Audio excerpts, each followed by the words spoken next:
My mother-in-law told me something surprising. She said, "We're going to live together now. We turned the house into 2 separate homes to make it easier. Is the house in your name, Emma? Sorry to ask, but can you pay the $80,000 bill for the changes?" My mother-in-law and husband thought it was funny, but I felt determined. I was going to tell them something important, even though my husband didn't know yet. I had proof too. My name is Emma Davis, and I'm 26 years old. I live a little away from the city in a place surrounded by nature. I work in an office and draw pictures for fun. Recently, I've been sharing my drawings online and reading the comments people leave. My husband, who is 3 years older than me, and I have been happily married and living in our beloved old farmhouse since we got married. But there's been a visitor who comes by once a month since then, and they always give me a headache. "Emma, Emma, I'm here. Please open up quickly." I hurried to the front door when I heard the insistent banging. "Ah, it's my mother-in-law. I'll open it right away," I said, even though there's a doorbell right next to the door. I tried to smile as I opened the sliding door. There are so many bugs around here. It's so annoying. Is George still at work? Poor thing, even on Saturday. Oh, I brought some of his favorite food. I saw a tired-looking woman holding a big bag, waiting at the door. As she chattered on, I tried to keep up my fake smile. This visitor, who comes once a month, is none other than my husband's mother, my mother-in-law. Since my husband is an only child, she feels it's her duty to look after him even after we got married. She even gives me tips on how to manage the house. Last time she visited, she rearranged the whole fridge, making it a hassle for me to prepare breakfast the next day. I remember my husband telling me before we got married, if my parents ever need care, we'll live together. I hope you understand. I'm disappointed at the thought of leaving our lovely old house when the time comes, but I've accepted it. What bothers me more is the idea of living with my mother-in-law all the time. I feel sorry for my husband, as it's not something I'm looking forward to. Fast forward 2 years into our married life in the farmhouse. My husband told me that his father slipped on the stairs at home and broke his leg. They'll need our help from now on. Let's live together, just like we talked about before we got married. Yes, I'm worried too. So I think it's a good idea. Can I still do my drawings? I was concerned about my father-in-law's health, so I agreed to move in with them without hesitation. But I was worried that taking care of my in-laws and doing housework might leave me with no time for my drawing hobby. Whether he knew about my worries or not, my husband just said, "I want you to focus on the house," and left for his office. Left alone in my room, I felt like I was giving up on my husband. As I looked through my drawings, I started sorting out my feelings. Just when I had decided to live with them, something unexpected happened. While I was at work, I suddenly felt numbness in my hands and feet and got really dizzy. I collapsed. Thankfully, a colleague called an ambulance, and although I wasn't in danger, it turned out I had had a stroke at a young age after a medical checkup. Even though I had been warned about high blood pressure during health checkups before, I regretted not taking it seriously and going to the hospital. From the time I found out about the illness to being hospitalized, including tests, surgery, and recovery, it took about 2 months. It all happened so quickly, and I realized my husband showed very little concern for me. After being diagnosed with a stroke at a young age, I called my husband with trembling hands.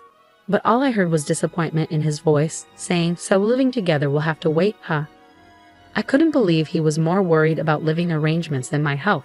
Luckily, my father-in-law was still in the hospital with a fracture, so I didn't have to worry about taking care of him. This allowed me to focus on my treatment, which was a silver lining. Plus, since we didn't have kids, that wasn't an added concern. Suddenly, I thought of my mother-in-law, always talking about wanting to see her grandchild soon. But I pushed that thought away and grabbed my sketchbook. Lately, I had been too busy with preparations to live with my in-laws and undergoing tests since my stroke to indulge in my favorite pastime of drawing. I knew once I moved in with them, I'd have even less time for it. I decided to view my time in the hospital as a gift of freedom from God and resolved to enjoy my hobby to the fullest. Once this period was over, I promised myself to give my best to my husband and in-laws, whether it was doing chores or anything else. The 2-month hospital stay flew by, and finally it was time to leave. My husband casually asked if he should pick me up, but I wanted some time alone, so I declined, feeling a bit guilty. As I rode the bus, I looked out the window and saw the familiar scenery. I realized I was already near home. The sunlight shining on the lush green leaves was breathtaking, and I felt a mix of emotions, thinking goodbye to this beautiful natural setting. Since my in-laws' house is closer to the city, my life is going to change a lot from now on. Feeling a bit sad, I stepped off the bus at the familiar stop. As I walked towards what was supposed to be my beloved old home, I suddenly froze in astonishment. Instead of the familiar private house I knew so well, there stood a completely unfamiliar house that I had never seen before. After being in a hospital for about 2 months, I double-checked the surrounding buildings and the path I took, wondering if I had somehow gotten the location wrong. But it was no mistake.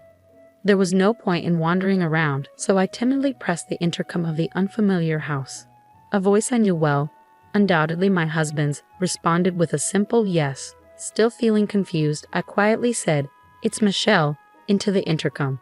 The front door creaked open and my husband, dressed casually, appeared. "Ah, welcome home. You're back earlier than I expected." "I had the day off today. I could have picked you up," George said. "George, what happened to our house? Why has it changed so much?"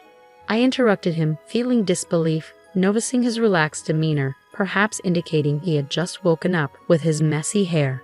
Ignoring my anxiousness, George only responded vaguely, "Huh, what's going on? What happened?" without addressing my question. Just then, laughter echoed from inside the house. Unable to believe it, I pushed past my husband and made my way to the living room. Opening the unfamiliar door leading to the living room, I saw my mother-in-law lying on a couch, watching TV. She was laughing heartily, holding her stomach. "Why is my mother-in-law in this house?" I asked, bewildered. "Michelle, welcome back. Hospital stays can be long, but don't worry. I took care of the house while you were gone," my mother-in-law said casually. I was puzzled by what my mother-in-law meant by taking care of the house. Did she mean chores? With a sinking feeling, I pressed her on why our old house had changed so much. Without any hint of remorse, she replied, "Well, since we're all going to live together, I thought it would be more comfortable to remodel it into a duplex." The words "remodeled it into a duplex" kept echoing in my head. My mother-in-law had always been one to meddle in our lives, but I never imagined she would renovate our house without asking. And weren't we supposed to move into my in-laws' house, closer to the city center? Every time she visited our old house, she complained about the bugs and the walk from the station. So why all the changes now? "Oh, and if something else important I have to tell you," my mother-in-law said, switching off the TV with a grin. "The remodeling costs a bit. I believe the title to this house is under your name, Michelle. I'm sorry, but could you handle the payment?" My mother-in-law chuckled, devoid of any hint of apology. "Ah, it's $80,000, she said, her smile growing wider. "That's the cost of remodeling, and the title to this house comes with it, Michelle. $80,000. Her unexpected words hit me like a punch to the head, and my legs started shaking. I couldn't even find the words to respond. As I stared at my mother-in-law, stunned and laughing without a care, my husband appeared at the entrance and slipped into the living room. Seeing him, I instinctively moved towards him, holding on to a faint hope that he would support me. I repeated to my husband exactly what my mother-in-law had said, desperately awaiting his reaction, but all I got from him was a cold reply. "Well, that sounds about right. You'll handle it, won't you?" That's just who he is. When I had a stroke, he cared more about our living arrangements than my health. He's the kind of man who listens to his mother's every word, no matter how absurd. A man who always believes his mother is right. My discomfort and dissatisfaction towards my husband reached a boiling point. Once it overflowed, I was done. With all my heart, I decided I would leave this family behind. "I understand now, George. I'm going to divorce you and your mother, Cecilia. And no, Cecilia, you can handle the renovation costs on your own." I declared this all at once and turned my back on them, intending to leave the room quickly, but they weren't going to let me go so easily. "I've been losing interest in you anyway, so it's no big deal. But remember, this house is in your name, Emma, so you have a responsibility to pay," George remarked. "That's right, feel free to leave, but please settle your dues first," added Cecilia. I was astonished by their selfishness. I couldn't help but sigh. I was sure if I turned around, I'd see their smug faces grinning in victory, but I refused to look back. I stood tall and replied, "You keep saying the house is in my name, George, but did you forget that ownership has been transferred to you?" I revealed the truth, but they only laughed, thinking I was lying to avoid paying. That's when I brought up how George had asked me to change the property's ownership when we got married, as he didn't want the house to be in his wife's name for appearance's sake. Since I didn't particularly care about the property title, I had immediately transferred it to his name. Upon hearing this, their laughter abruptly stopped, and I could feel their panic gradually setting in. I don't recall saying such a thing. There's no proof anyway, George retorted. Anticipating this response, I turned back to face them, walked past them, and opened a drawer in a shelf from our old house. Let's see, it should be somewhere around. Ah, here it is. This is the proof, I said, taking out a document that listed the property and house ownership and showed it to them. When I pointed to the part that showed the ownership was in George's name, his face went pale. That's fraud. I never thought you'd actually do it, and I definitely can't pay such a huge sum of $80,000. George exclaimed. I was disgusted by my husband's reaction. He started yelling as soon as he realized the payment obligation was on him. Since a decent conversation seems impossible, let's communicate through lawyers from now on. Cecilia, your son seems to be in quite a pickle, so please take good care of him from now on, I stated calmly beside my loud husband. I smiled at my mother-in-law, who stood dazed, and finally turned my back on them, leaving their home for good.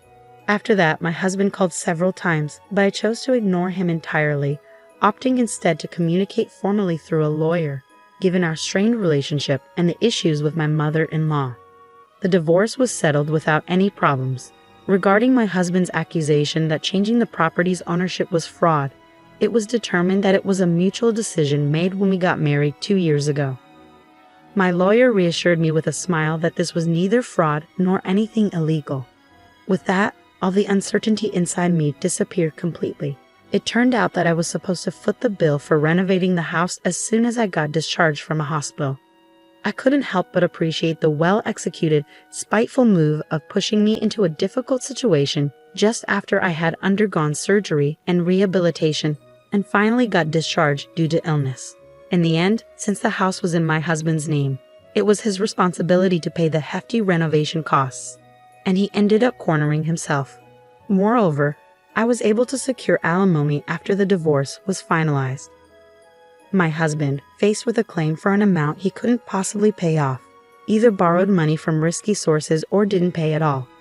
While I was in the midst of the legal battle with my husband and mother-in-law, I received an apology from my father-in-law, Bob, who had been hospitalized with a broken leg, saying, "I'm sorry for my wife and son's behavior." Of course, it didn't seem that Bob was directly involved in this matter, but it couldn't be denied that for 2 years after our marriage, he had turned a blind eye to his wife and my indifferent husband. After briefly replying to Bob's message, I made the decision to cut all ties with my old family and start afresh. Since then, my health has been gradually improving, and I was able to return to work. When I was married, I used to draw illustrations, but I always felt restricted by my husband's presence. Now, I can immerse myself in drawing whenever and however I want. Initially, drawing was just a hobby, but now I receive job offers through the social networking site where I post my illustrations. I spend more time drawing for work than for pleasure these days. My current dream is to buy an old farmhouse in a somewhat rural town using the alimony from my husband and my savings, and to open an art studio there. Today, I'm taking the first step towards realizing that dream by heading to see an old farmhouse. As I gaze out at the scenery from the bus, I can't help but think back to the day I left the hospital, the day that changed my life forever. The natural scenery outside remains the same as it was that day, but my feelings are clearer now, and I'm filled with excitement for the new life that awaits me. The leaves on the trees, illuminated by the sunlight, look so bright and dazzling.